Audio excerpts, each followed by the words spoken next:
आपकी चोर की दाढ़ी में तिनका होने का प्रखर सबूत प्रस्तुत करता है। महिलाएं निर्वस्त्र गिरी जा रही हैं। का प्रधान सेवक गांधी जी के बंदर बने बैठे हुए हैं। वो कहीं झालमुरी खा रहे हैं तो कहीं फोटोग्राफी कर रहे हैं कि पॉलिटिकल पिकनिक खत्म ही नहीं हो रही है। और अब भारतीय जनता पार्टी की सरकार जो रातों रात नोटबंदी लाती है, वो भारतीय जनता पार्टी की सरकार जो रातों रात लॉकडाउन लाती है, वो ब्रेकिंग भारत जनता पार्टी के षड्यंत्र की भेंट चढ़ गया।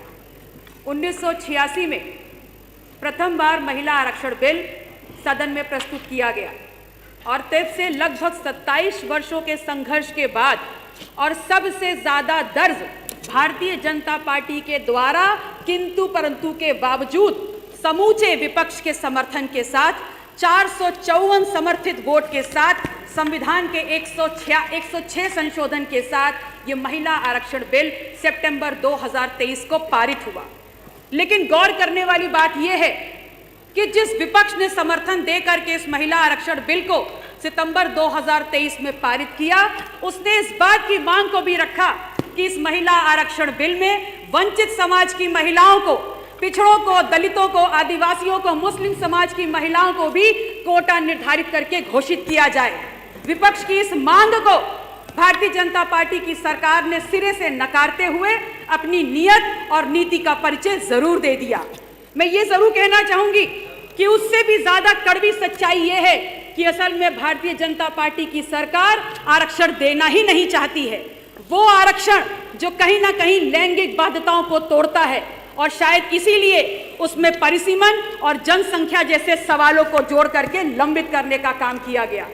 लेकिन माननीय अधिष्ठाता महोदय, पता नहीं लगभग 30 महीने के अंतराल के बाद ऐसा क्या होता है कि भारतीय जनता पार्टी के प्रधान सेवक और भारतीय जनता पार्टी की केंद्र की सरकार 3 दिवसीय विशेष सत्र आहूत करती है। अपनी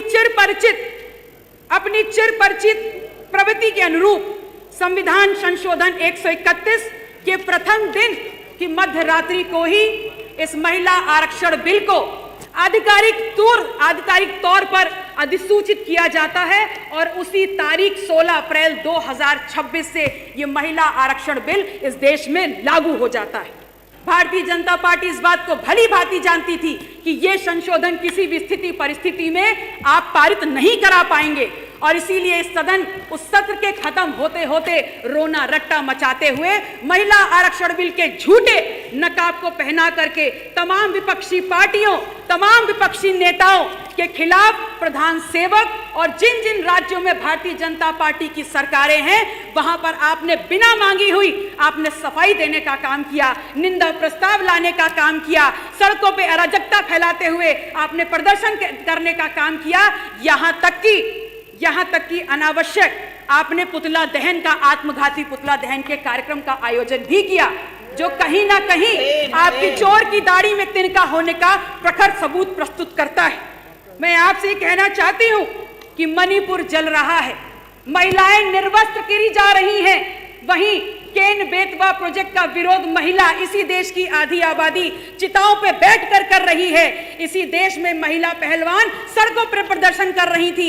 इसी देश में एलपी सिलेंडर की कीमतें बढ़ते हुए, एलपी सिलेंडर की मांग बढ़ते हुए समस्त मजदूर अपने प्रदेशों को पलायन करने को मजबूर हैं। लेकिन अगर आप देखेंगे गौर से तो इन तमाम घटनाक्रम के बीच में हमारे देश का प्रधान सेवक गांधी जी के बंदर बने बैठे हुए हैं। वो कहीं झालमुरी खा रहे हैं तो कहीं फोटोग्राफी कर रहे हैं, कहीं बच्चों के साथ फुटबॉल खेल रहे हैं। ये कैसा प्रधान सेवक है इस देश का जिसकी पॉलिटिकल पिकनिक खत्म ही नहीं हो रही है?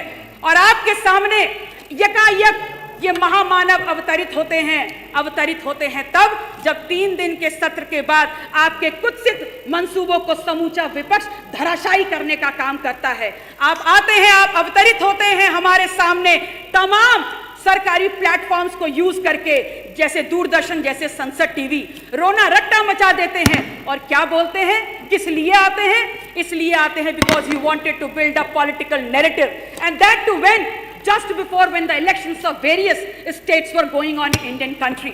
आप एक बार आपने पुनः अपने सोच, अपने कर्तव्य के द्वारा, अपने क्रियान्वयन के द्वारा इस बात को स्थापित कर दिया कि आपने हमेशा संवाद के ऊपर विभाजन को चुना है।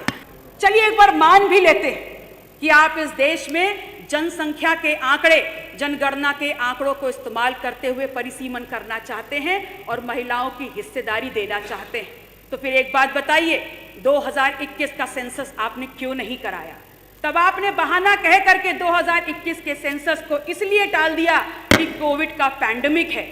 तो आपको थोड़ा सा याद दिला दूं कि इसी कोविड के पैंडेमिक के दौरान तमाम राजनीतिक मंच सजे थे। बिहार 2020 का असेंबली इलेक्शंस हुए थे, तमिलनाडु के इलेक्शंस हुए थे, वेस्ट बंगाल के इलेक्शंस हुए थे, असम पुडुचेरी के इलेक्शंस हुए थे, लेकिन उसमें तो आपने पैंडेमिक का बहाना नहीं बताया। वो इसलिए नहीं बताया क्योंकि कहीं ना कहीं आप अपनी राजनीतिक, आप अपनी पॉलिटिकल सुप्रीमेसी को बरकरार रखना चाहते थे।